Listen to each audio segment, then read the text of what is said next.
وصحبه أجمعين.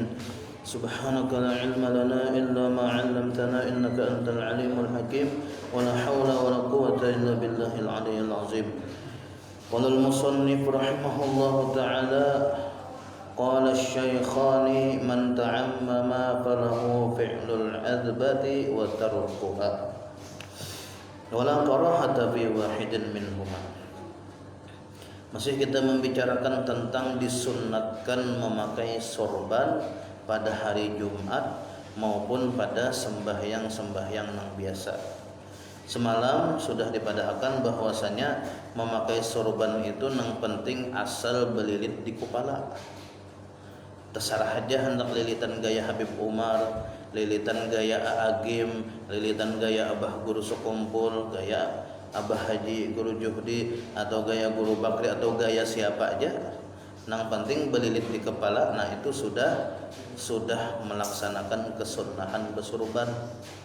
Dan apabila sembahyang memakai sorban itu, maka lebih afdal daripada 25 kali sembahyang kada bersorban. Jadi di samping misalnya sembahyang bersiwak, ini lebih afdal daripada beberapa kali lipat nih sembahyang bersiwak daripada kada bersiwak.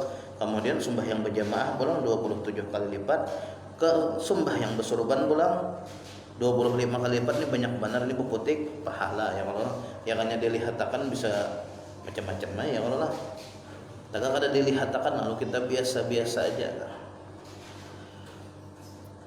Nah, berkata dua imam besar yaitu Syekh Nawawi dan Syekh Rafi'i, man ta'ammama falahu fi'lul 'adzbati wa tarkuha. Siapa yang bersorban itu boleh baginya membuntutinya atau kada. Jadi bila memakai sorban hendak dibuntuti sorban itu atau hendak kada apa-apa, boleh-boleh saja. Wala karahata fi wahidin minhuma. Nah, tidak ada kemakruhan pada salah satu dari keduanya. Artinya membuntuti lawan kada bebuntut itu kada ada kemakruhan apa-apa. Diperbolehkan. Kalau pang misalnya nang bebuntut tu salah aja, nang kada bebuntut nang bujur, ada juga pulang nang bebuntut nang bujur, nang kada bebuntut nang salah. Nah, ini jangan diperdebatkan, boleh aja kada duanya sudah, kada ada nang salahnya gitu. Wazadan Nawawi, dan Imam Nawawi malah menambah, li'annahu lam yasihha fin nahyi an tarkil azbati syai'un intaha. Karena ujar Imam Nawawi tidak ada satu hadis sahih pun tentang larangan jangan kada bebuntut sorban tu. Nah, kada ada. Jadi di dalam hadis sahih Jasidin memang ada di dalam hadis sahih itu disunnahkan bebuntut, sorban itu disunnahkan bebuntut.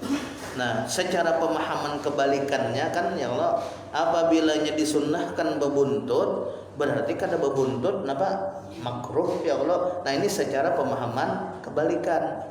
Namun kata Imam Nawawi tidak ada hadis nang sahih nang memadahkan bilanya kada bebuntut besorban itu makruh, kada ada. Artinya hendak bebuntut atau kada besorban itu kada apa-apa. Intinya apa? Sudah terlaksana sunnah Rasul besorban, hendak gaya kayak apa aja terserah aja tadi. Lakin qad warada fil 'adzbati ahaditsu sahihatun wa hasanatun wa qad sarrahu bi anna aslaha sunnah. Namun Jasidin telah ada datang pada buntut sorban itu beberapa hadis yang derajatnya sahih dan juga hasan, dan para ulama telah menjelaskan bahwasanya hukum membuntuti sorban itu sunnah. Jadi bila kita bersorban tambahi buntut di belakangnya itu sunnah hukumnya. Kalau ada bebuntut bang, kada apa-apa kada makruh kada juga. Boleh-boleh aja gitu.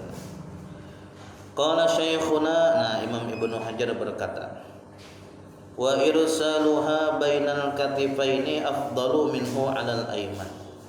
Mengulurakan buntut sorban itu di antara dua pundak, artinya di tengah-tengah awak, di belakangnya, nah ya Allah, di tengah-tengah awak, di antara dua pundak ngarannya, itu lebih afdal daripada mengulurakan di arah sebelah kanan. Nah, ini ada dua pendapat juga pulang para ulama. Nang afdalnya jar mandak di arah sebelah kanan. Ada juga madahkan nang afdalnya ma'andak di tengah-tengah badan. Nang mana nang bujurnya ya tergantung imamnya. Kalau di sini Imam Ibnu Hajar mengambil pendapat ma'andak di tengah-tengah itu lebih afdal daripada ma'andak di sebelah kanan buntutnya nih. Kalau sebelah kanan kan di sini ya nang aagim tuh ada, kalau region anu jarak pas anu tuh hatan bersurban tuh kawa di andaknya ke sini nah tuh mandak sebelah kanan tuh boleh aja. Wala asla bi ikhtiyar irsaliha ala al-aisar. Nah, kalau mandak sebelah kiri ini kada ada dalilnya. Jadi nang ada dalilnya itu mandak buntut sebelah kanan atau mandak buntut di tengah-tengah antara kiri dan kanan. Ini jangan ada dalilnya. Cuma menurut di kitab sini nang paling afdal mandak di tengah-tengah antara kiri dan kanan. Nah, adapun mandak buntut surban suka sebelah kiri ini kada ada dalilnya. Nah, ini nang menyalahi orang banyak. Jadi bila ada kena misalnya kekawanan nang mandak, kekawanan lah jangan misalnya orang nang kada kekawanan mandak misalnya buntut surban sebelah kiri, alihkan ke tengah ya Allah. Wa aqallu ma warada fi tuliha arba'atu asabi'. Nah, ini minimal menurut di dalam hadis Rasulullah itu minimal panjangnya itu 4 jari. Jadi panjang buntut itu diukur harus 4 jari. Jangan kurang pada 4 jari. Nah, maksimalnya Bang berapa jari? Wa aktsaruhu dhira'un. Nah, maksimalnya sekitar sahasta. Sahasta tuh seini nah. Sahasta sekitar 45 cm. Nah, kalau panjang benar Bang jadi Imam Romli, kalau panjang benar buntut surban tuh hukumnya haram. Kalau panjang benar sampai ke burit, kan 45 cm itu bilanya lebih itu sampai ke burit, ya kalau buntut surban nah itu hukumnya haram. Atau handap benar sedikit benar buntut surbannya tuh nah itu menurut para ulama makruh ya. Jadi intinya 4 jari minimal, maksimalnya 45 cm anak-anak dibuntuti. Amun kada anak bebuntut dilipat ke atas tuh nah. Lipat. Nah, qala Ibnul Hajj Al-Maliki, berkata Imam Ibnul Hajj Al-Maliki, alaika an ta'ammama qa'iman. Lazimilah agar engkau bersurban itu berdiri. Jadi kalau bersurban itu berdiri, jangan berduduk. Jadi di atas di muka cermin nah belilit surban tuh berdiri.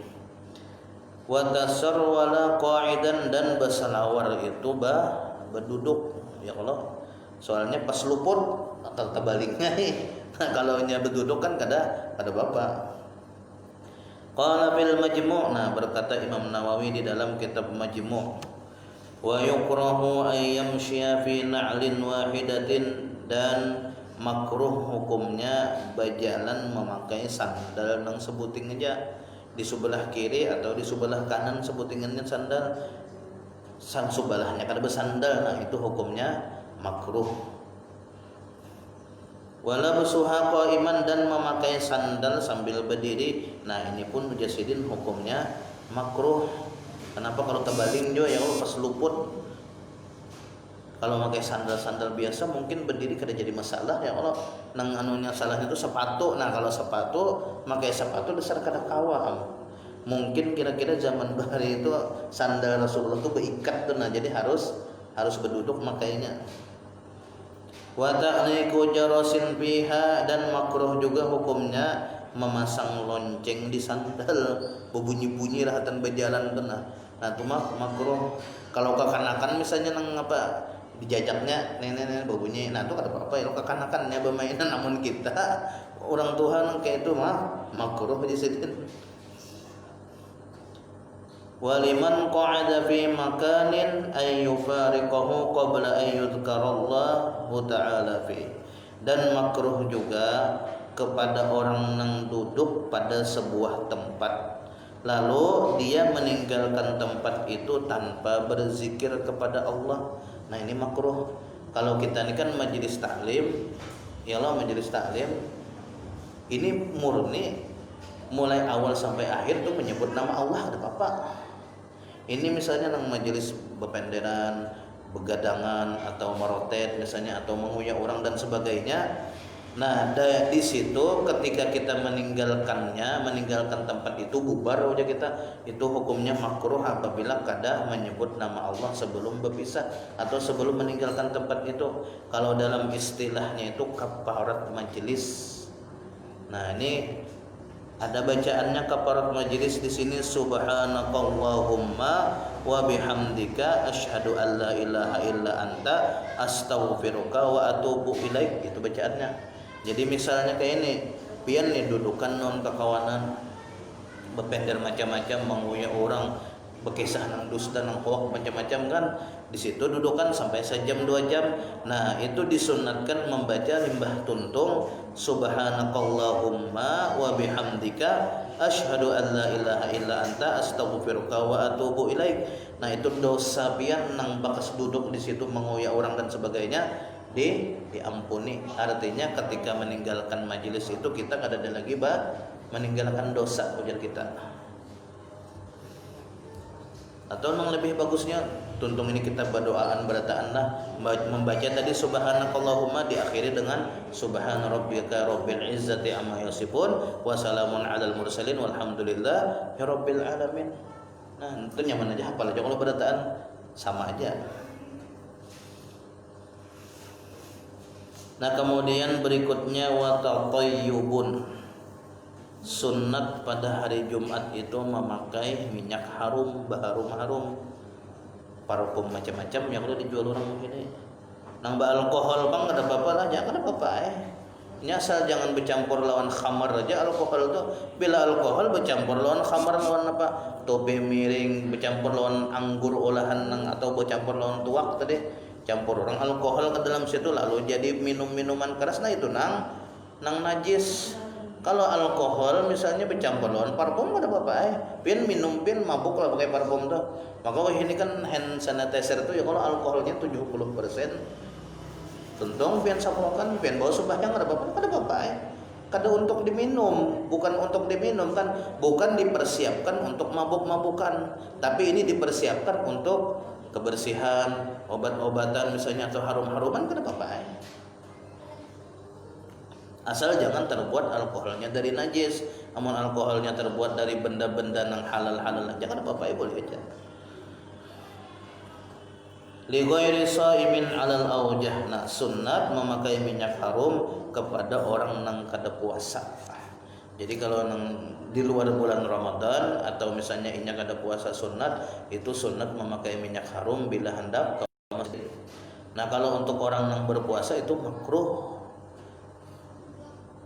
Lima fil khabaris sahih, karena jasidin ada di dalam hadis sahih annal jam'a bainal ghusli wa lubsil ahsani wat tatayyubi wal insati wa tarkit takhatti. Jadi barang siapa menggabung, ini digabungnya seberataan lah, artinya kada boleh kurang sebuting, harus digabung seberataan. Ini artinya mani'atu khulwin, kada boleh kurang sebuting, harus digabung berataan. Siapa yang menggabung antara mandi, limbah tuntung mandi lalu memakai pakaian yang bagus-bagus nang bersih bagus pulang bagak ujar kita, wat tatayyubi kemudian baharum-harum pakai minyak harum, wal insat inya diam di saat khatib mengkhutbah dan kada guring, jadi diam sambil mendengarkan khatib berkhutbah, itu ngarannya insat. Kemudian watarukit takhatti, dan inya tidak melangkahi pundak-pundak orang di masjid. Jadi seberataan ini mandi berpakaian nang mewah nang bagus, kemudian baharum-harum, kemudian mendengarkan khutbah dan kada melangkahi pundak orang, kada menyakiti orang. Nah, yukaffiru ma bainal jum'atain, maka gawian itu seberataan menghapus dosa antara 2 Jumat. Jadi kalau pian sudah tergawing itu berataan, Jumat pian sudah dinyatakan sah oleh si malaikatnya, dicatat, oh ini Jumatnya kada lago, artinya sah. Nah, itu napa? Ini dapat hadiah. Dosa-dosanya antara Jumat ini dan Jumat berikutnya itu mah dihapus berataan. Jadi misalnya ini tang ada aja misalnya melihat paha binian, nah tuh napa berdosa kalau gitu, tapi langsung dihapus oleh malaikat. Tang ada misalnya kan rahatan berjualan tuh ada juga Berapa ditawar orang man sudah ini jar. Padahal belum ditawar orang, ini ditawar orang sudah 60.000 jar. Nah itu berdusta kan, dihapus juga dosa-dosanya seberataan itu. Kemudian banyak pokoknya seberataan dosa antara 2 Jumatan terhapus. Jadi kada dicatat oleh malaikat. Wat tatayyubu bil miski afdal. Berminyak harum memakai misik. Misik ini di Arab aja ya, kalau ada minyak harum misik. Misik ini kalau kada salah dibuat dari pati, dari kijang rasanya, mun kada salah misik tuh minyak harum misik. Nah kalau ambar itu dibuat dari pati ikan paus, itu ambar. Makanya bebuhan Arab tuh nya ada jar guru ulun tuh bekesah. Nya bila bisi pati gitu, nah patinya gitu aja sebuting bisi. Kemudian dicalap ke banyu biasa, itu banyu ini sah harum berataan. Jadi bising itu aja bisa bermiliar-miliar, so harganya gitu aja sebuting. Soalnya kenapa? Ini nang dijadikan intisari minyak harum. Jadi dicalap, kawa dijual di mana-mana tuh, nah kan banyak mana ujungannya. Nah itu minyak harum misik dipakai lebih abdal daripada nang lain. Kalau kita nang penting asal harum aja ya kalau lah. Dan kadang membuat orang mauknya ada juga minyak harum nang membuat mauk tuh ada. Nah tuh jangan dipakai tuh, nya ada nang umum aja lah. Misalnya kalau malaikat subuh tuh kira-kira seberataan ketujuh aja ya kalau orang. Napa makhlat? Nah makhlat tuh ada sekali orang nang mauk mencium. Ada kadang. Kadang kalau dibawa ke tengah orang banyak nang mauk tuh. Wala tusannu sholatu alaihi inda syammihi. Nah, dan tidak disunnatkan bersalawat kepada Nabi kita ketika mencium misik. Bal hasunal istighfaru indahu. Tapi nang bagusnya ujasidin beristighfar ketika mencium misik misalnya. Astagfirullahaladzim. Nah, gitu. Kada disunatkan Allahumma shalli ala sayyidina Muhammad, kada disidin. Kama qala syekhuna, sebagaimana yang dikatakan oleh Imam Ibnu Hajar. Kemudian berikutnya wa nudiba tazayyunun bi izalati sufrin min yadayhi wa rijlaihi. Dan sunnat ba'agak atau berhias-hias dirilah ba'agak aja kita dengan menghilangkan kuku-kuku yang ada di 2 tangannya dan yang ada di 2 kakinya. Menghilangkan kuku. Soalnya mun kuku panjang tuh apalagi misalnya riget tuh kan kurang enak dipandang.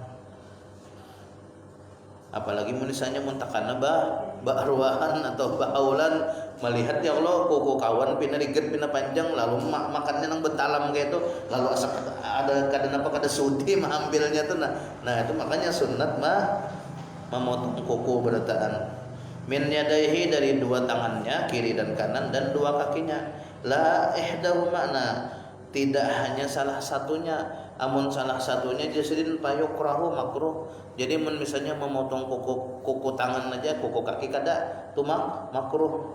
Pokoknya harus beimbai kedua-duanya. Ya paling kada seminggu sekali ya Allah, setiap sore Kamis atau pagi Jumat itu yang paling afdal. Wa sya'ri nahwi ibtihi wa anatihi li ghairi muridit tadhiyah fi ashri dzulhijjah. Dan sunnat juga mararab kalau bulu katiak ini mencabut nang sunnatnya. Bulu katiak dicabuti. Nah wa anatihi kalau bulu kemaluan itu sunnatnya dirarap, jangan dicabut. Amun dicabut titik baju mata ya Allah. Nah dan kalau lalakian jar mencabut amunnya misalnya inya nih diberi kesaktian atau misalnya kekuatan kawa mencabut bulu kemaluannya itu menyebabkan lemah syahwat. Jadi sebaiknya dirarap aja. Nah kalau bebinian itu aja sunat dicabut. Inya ujar habar tuh limbahnya tuntung haid itu ujar modelnya tuh kawa dicabut itu nah tapi pakai kapur juga bang tambahannya. Tapi hendak dirarap bang ya bagus juga ada apa-apa kada makruh kita. Nah ini mencabut bulu ketiak atau kemaluan ini untuk orang nang kada bersiap berkorban kena di tanggal 10 Zulhijjah. Kalau orangnya di tanggal 10 Zulhijjah siap hendak berkorban, masuk sudah tanggal 1 Zulhijjah, nah itu kalau boleh lagi dulu memotong bulu-bulu yang ada di badannya. rambutnya bulu nang lain kada boleh walaupun hari Jumat. Kukunya pun kada boleh potong. Kena limbah tontong berkorban misalnya anyar tatak ya. Wadzalika lil ittiba'. Nah, semua itu nang memotong kuku, kemudian menggunting rambut dan bulu-bulu itu mengikut sunnahnya Rasulullah. Wa biqassi syaribihi, dan sunnat juga mencukur sesingut hatta tabdua humratus syafah, sampai nampak merah bibirnya. Ada juga orang nang saking labatnya sesingut itu tertutup ya, kalau bibirnya ini nah tertutup. Nah, disunatkan memotong sampai bibirnya kelihatan. Jadi di sini kada disunatkan nang mencukur sampai habis lah. Kalau nang misalnya orang terbiasa bungas besar singkot misalnya macam sedin kan ya, kalau mantap bungas besar singkot ya, nang penting dipotong inggan bibir atas ini kelihatan lah, itu nang penting. Kada perlu nang misalnya dirarap sampai habis, timbul kena apa? Kada pinando lagi kena bubuhan gang radis itu. Siapa ini jarna kan. Jadi sebaiknya apa? Nang penting dipotong asal kelihatan bibir. Nah, kalau ulun misalnya ini harus dirarap berataan ya, kalau nang kada terbiasa bahasa singkat kan. Nah, kemudian wa izalati rihin karihin, dan sunat menghilangkan bau tidak sedap. Bisa aja misalnya rahatan mandi pakai sabun atau dikisik-kisik, atau misalnya tetap bau juga ya pakai Rexona. Nah, kada mau harus pakai Rexona ya pakai Rexona. Karena papa tadi kan itu masalah alkohol di dalam situ kada apa-apa. Boleh aja dibawa sembahyang. Wa wasakhin, dan daki, membersihkan dari daki.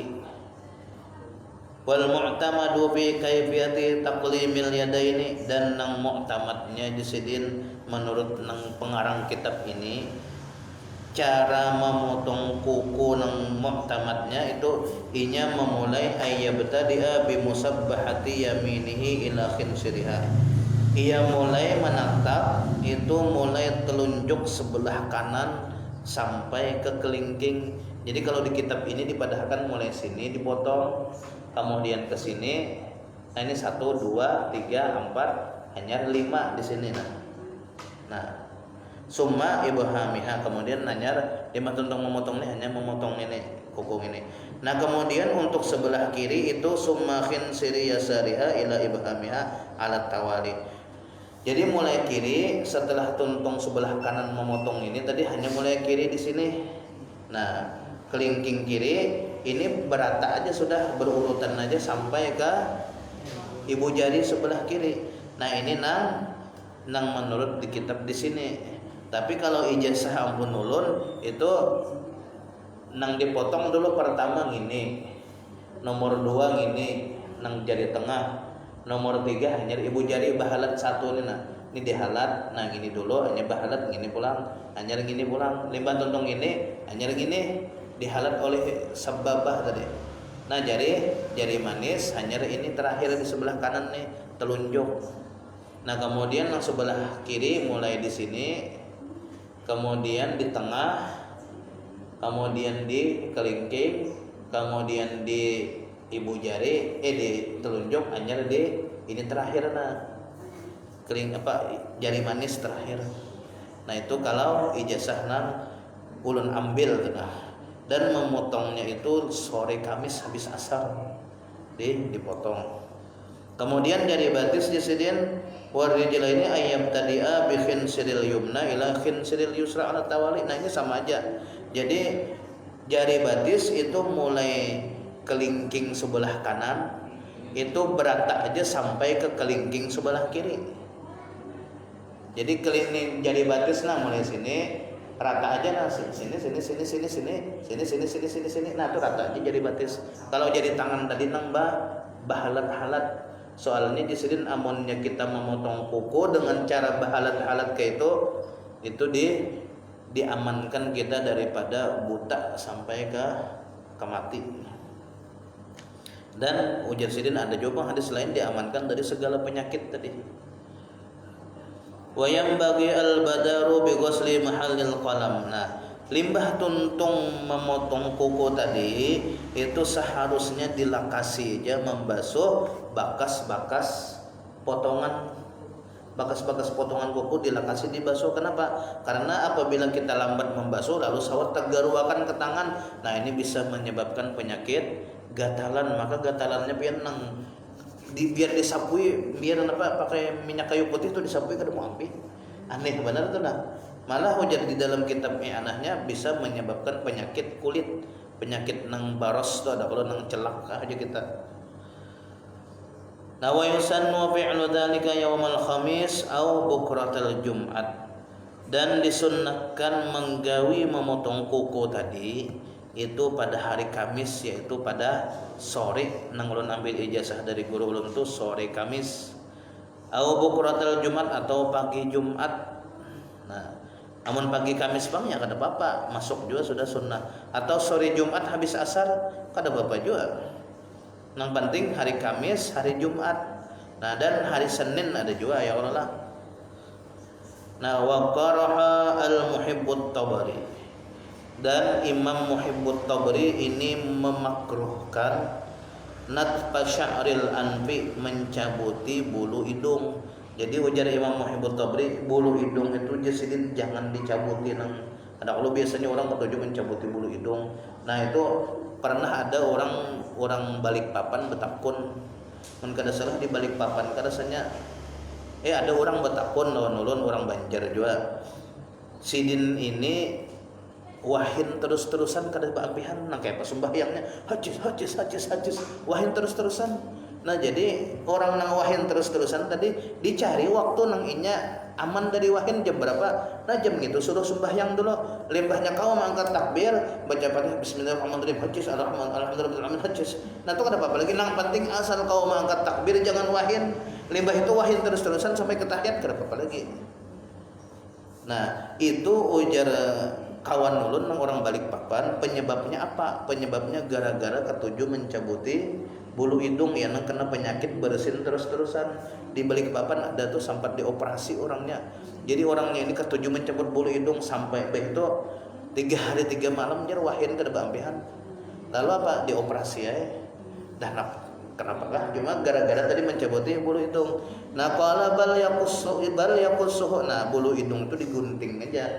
Ya kalau orang berjual guntingan bulu hidung legenda aja. Nah, itu digunting aja, jangan dicabut. Li haditsin fihi, karena ada hadis yang menyuruh menggunting bulu hidung. Qala Syafi'i radhiyallahu anhu, Imam Syafi'i berkata, man nazafa thawbuhu qalla hammuhu wa man tabarihu zada aqluhu. Ujar Imam Syafi'i, orang yang bersih pakaiannya ini kada mesti hanyar atau kada mesti mewah lah. Kalau harus BHS kada ya Allah. Tapi BHS bisa juga. Nah, orang yang pakaiannya bersih itu jisidin orang ini jarang bersedih, selalu ceria terus-terusan. Coba lihat bobohan nang pemulung tuh ya Allah, kena sedih, kena ya Allah. Nah, bobohan nang orang-orang bersih pakaiannya tuh kemana-mana selalu ceria. Wa man tabarihu zada aqluhu. Nah, kalau orang nang harum baunya jisidin orang itu tambah cerdas. Makanya amun kita misalnya diam di higa pembuangan sampah lalu bau itu mahapal-hafal tuh nyata kada mau masuk sudah napa tercium bau terus. Makanya ketika ini hendak menghafal atau belajar itu jangan sampai ada bau tak sedap masuk ke kamar atau kemana aja tuh. Nah, jangan sampai ada ke rumah kita masuk. Biar misalnya isuk jarang wajib bebuhan kananakan isuk menghafal surah Al-Qadar aja. Atau misalnya 5 surah diwajibkan misalnya nih. Surah Al-Qadar, surah macam-macam. Sekalinya apa di waktu itu semalaman ini rencana misalnya malam kan anak nih hendak menghafal pas gubang bekantut semalaman baunya. Nah, ininya pasti kada kau menghafal dah 5 surah tuh. Pasti sudah 100% kada bakal hafal. Tapi amun misalnya kada ada gangguan bau gubang, mbah itu pulang ruangannya harum pulang, nah itu nyaman benar menghafal. Habis. Kemudian wasunna insatun, dan disunnatkan untuk orang yang berjumat itu insatun ya nang ujar Bilal ansitu ya kalau ansitu ang pegarang ansitu itu ai sukutun ma'a isqa badiam sambil mendengarkan itu ngarannya insat. Nah kada badiam sambil kuring atau badiam sambil mahayal, nah kada juga. Li khutbatin disunatkan mendengarkan khutbah. Ini yang dimaksud di sini adalah rukun khutbah, maksudnya bukan khutbah secara keseluruhan kada, tapi rukunnya aja. Makanya semalam kan ada kalau dipermasalahkan kalau nang kita sebelumnya Imam Ibnu Hajar berpendapat orang 40 ini harus mendengarkan bujur. Nah, kalau imam lain berpendapat asal hadir aja cukup.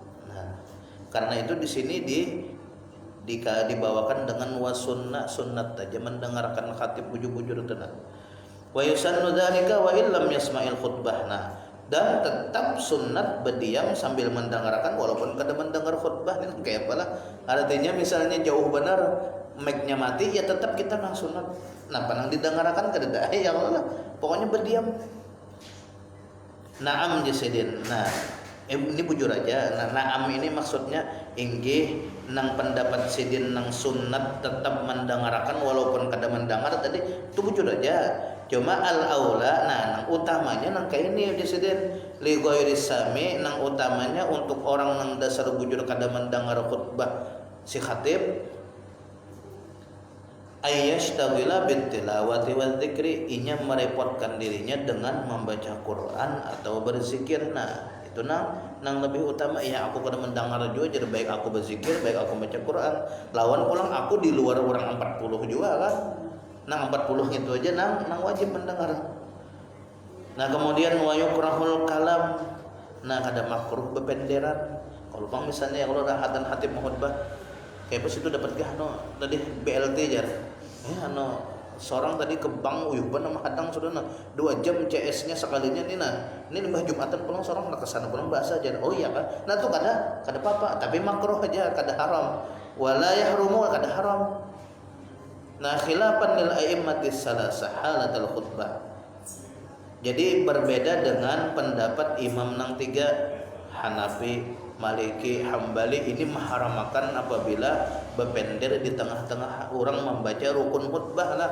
Kalau misalnya khatibnya rahatan dan Allah Ta'ala berfirman di dalam Al-Quran misalnya, nah sabar adalah ini dan kita harus bersabar dan sebagainya. Misalnya ini berpender macam-macam, nah rahatan itu kada apa-apa kita berpender, kada makruh dan kada haram. Ini nang rahatan rukunnya itu nang makruh nang maksud makruh di sini rahatan khatib membaca alhamdulillah, wasiat, salawat dan sebagainya tadi. La qablaha, nah tidak makruh sebelum khutbah. Kalau sebelum khutbah misalnya nang masyarul muslimin rahimakumullah. Nah, itu kada apa-apa tuh nak berpenderan dulu. Makruh kada, haram kada. Walau ba'dal julusi 'alal mimbar, walaupun si khatibnya sudah berada di atas mimbar tapi belum khutbah lagi ya enggak apa-apa. Amun sudah khutbah nah itu nang makruh tadi. Wala ba'daha, dan kada makruh juga berpender setelah tuntung khutbah. Lima tuntung khutbah wallahu ya'lamu ma tasnaun. Berpenderan misalnya satu mat, nah kada apa-apa juga disedin. Wala bainal khutbataini, dan antara dua khutbah. Jadi antara dua khutbah itu kan ada doa kita nang Allahumma sholli wa sallim nang rahatan khatib duduk tah. Nah rahatan di situ berpender kada apa-apa juga. Wala halat doa lil muluk, dan tidak makruh juga saat si khatib mendoakan raja atau presiden. Misalnya Allahumma ghufir, misal Allahumma kalau di Brunei itu kan ya Allah ampunilah, berikanlah panjang umur kepada Raja Brunei misalnya Hasan Sultan panjang tuh gelarannya tuh. Ini orang Brunei itu ujar kita tuh ketujuh digelarin macam-macam datuk orang kaya napa kalau gitu pangeran dayangku macam-macam tuh ketujuh bubuhannya. Kenapa? Karena bubuhannya masalah harta tuh kada lagi di sana orang dalam parut sudah sugih berataan. Jadi di sana tuh bahadu gelar aja lagi datuk napakah tuh berbangga dengan gelar aja lagi kada ada lagi berbangga dengan harta bubuhan sana. Wala lidakhili masjidin, dan tidak makruh juga bepender bagi orang yang baru masuk masjid, illa inittakh, nang ujar kita tuh baru masuk masjid masih berdiri, masih keliling-keliling berjalan mencari kedudukan, nah tuh kada apa-apa juga bepender. Berduaan misalnya Allah, nah bependeran asal jangan nyaring aja, mun nyaring bisa sariki urang. Jangan orang berataan illa initakhadha lahu makanan wastaqarra fi. Nah kecuali inya sudah ada mengambil tempat kedudukan lalu berduduk di situ. Bila sudah berduduk di situ makruh sudah berpender. Intinya bila sudah berduduk makruh berpender. Bila masih berdiri kada bapak. Wa yukrahu lid-dakhili as-salam, dan makruh bagi orang yang masuk ke dalam masjid rahatan khutbah tadi memberi salam, assalamualaikum. Jangan misalnya masuk ke dalam masjid, nah itu hukumnya makruh. Padahal ya kalau lah sunnah, tapi munrahatan keadaannya kada memungkinkan, kada mendukung, nah itu ya makruh. Wa illam ya'khudh li nafsihi makanan, walaupun nya belum mengambil tempat masih berdiri lalu assalamualaikum jarhatan khutbah, nah ini makruh. Listighalil musallami alaihim, karena inya ini merepotkan kepada hadirin nang sedang mendengarkan khutbah. Lalu misalnya maalih pandangan, ya kalau maalih perhatian ke sana, nah karena itu dimakruhkan. Fa in sallama lazimahumur raddu. Nah apabila misalnya inya bandel jawabang tetap memberi salam, maka wajib menjawab salah satu aja nang menjawab akan ya Allah. Ini napa kolektif, jangan menjawab salam ini secara kolektif kada seberataan. Wa yusannu tashmitul 'atish, dan disunnatkan juga mendoakan orang nang wahid. Jadi rahatan di masjid misalnya alhamdulillah ya, ada nang wahid lalu napa sunnat kita mendoakan ya yarhamukallah. Kemudian waraddu alaihi, dan sunnat juga orang nang wahid ini membalas pulang alhamdulillah yarhamukallah, itu napa yahdikumullah wa yuslihu balakum ya Allah. Nah kemudian warafus sauti, dan sunnat mengangkat suara, artinya menyaringkan suara min ghairi mubalaghatin, tanpa berlebihan. Kalau nak berlebihan Muslim Muhammad, nah itu berlebihan benar. Amunnya misalnya kene Bang, Allahumma sholli ala Muhammad, nah itu kada tapi berlebihan. Nah itu sunnah jasidin mengangkat suara tanpa berlebihan, bis sholati wassalami alaihi, dengan bersalawat maupun bersalam kepada Rasulullah inda dzikril khatibi ismahu au wasfahu. Ketika si khatib menyebut Allahumma sholli ala sayyidina Muhammad, nah kita sunnat menyaring membaca salawat Allahumma sholli alaihi, Allahumma sholli wa sallim alaihi. Nah sunat, tapi kada berlebihan nyaringnya. Au wasfahu, atau si khatib menyebut sifat beliau. Misalnya alladzi ursila lin-nasi kafatan, nah itu berarti Rasulullah tuh. Nah Allahumma sholli alaihi, nah sunnat. Qala syekhuna, berkata Imam Ibnu Hajar, wala yab'uduna taraddi 'anis sahabah bila raf'i sautin. Nah ini jasidin kada jauh juga jasidin disunnatkan juga membaca radhiyallahu anhu kepada para sahabat nang disebut si khatib, tapi ini kada nyaring. Misalnya waradallahu taala an ashabi Rasulillah sayyidina Abi Bakrin. Nah, jadi kita menyebut tapi kada nyaring radhiyallahu anhu wa Abi Bakr Umar wa Utsman wa Ali, misalnya radhiyallahu anhu atau radhiyallahu anhum wa nasyratil kiram, nang diberikan kabar gembira masuk surga tadi, Talhah, yang lu Sa'ad, Sa'id, kemudian Abu Ubaidah. Nah ini di radhiyallahu anhum makan kada apa-apa, cuma atau jangan nyaring gitu nah. Namun nyaring bisa makruh.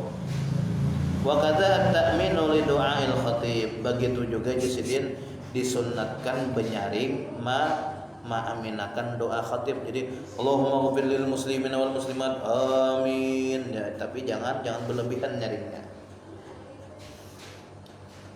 Nah kemudian berikutnya mudahan sempatlah, wa tukrahu tahriman, dan makruh tahrim.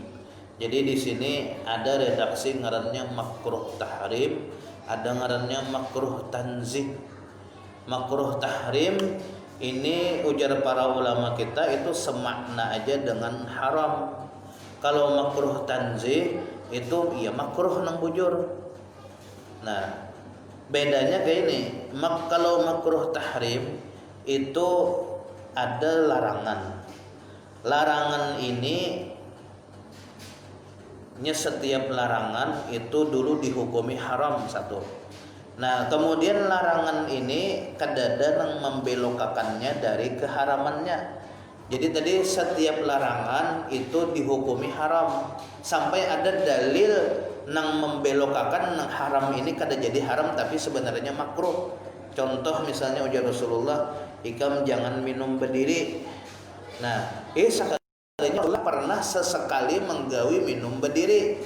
Atau tadi napa? Ikam jangan berselawar berdiri, ujar Rasulullah. Nah, ternyata sesekali Rasulullah pernah berselawar berdiri. Nah, itu berarti makruh aja, makruh tanzih, makruh nang harus dijauhi. Tapi bilanya digawi bilanya dijauhi makruhnya tadi dapat pahala, bila digawi bang kada berdosa.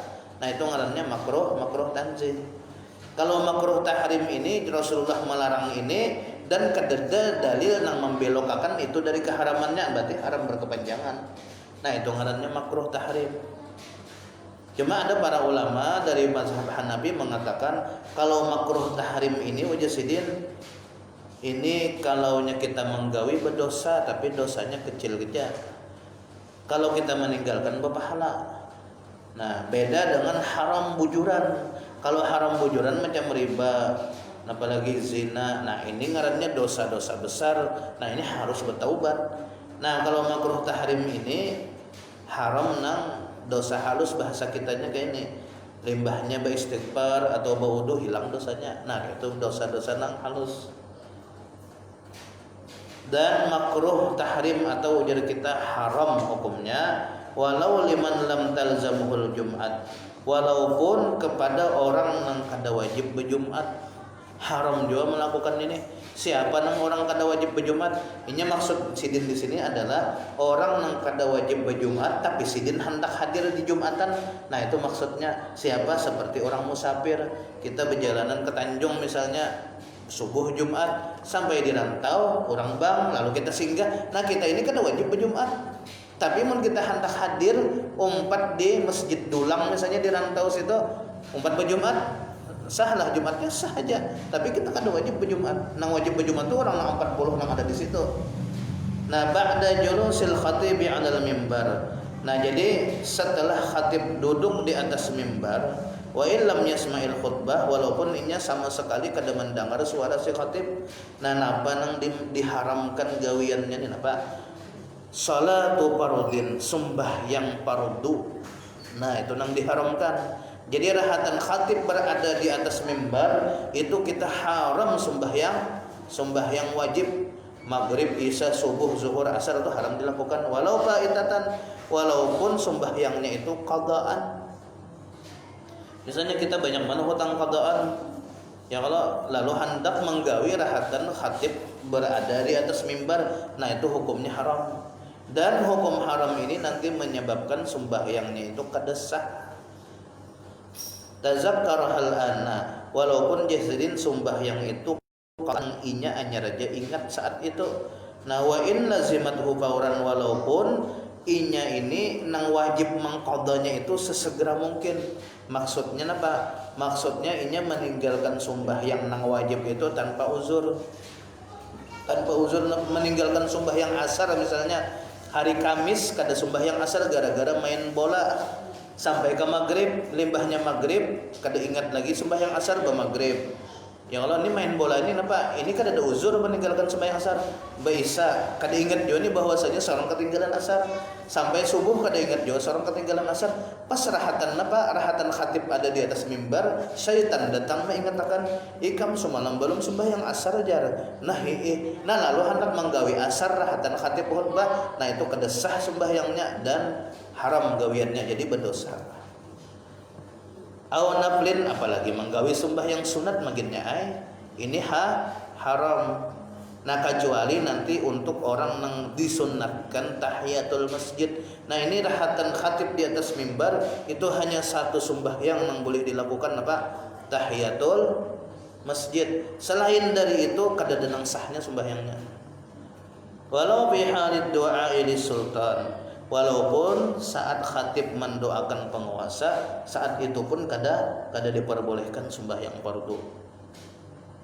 Wal aujahu annaha la tan'aqidu. Nah, menurut versi yang terkuat uji sidin bahwasanya sembahyang apapun selain sembahyang tahiyatul masjid, rahatan khatib berada di atas mimbar, dilakukannya sembahyangnya itu sembahyang duha, sembahyang qadaan maghrib, sembahyang qadaan isya misalnya, itu tidak sah sembahyangnya. Kas-salati bil waqtil makruh. Nah, seperti halnya tidak sah sembahyang apapun di waktu yang dimakruhkan.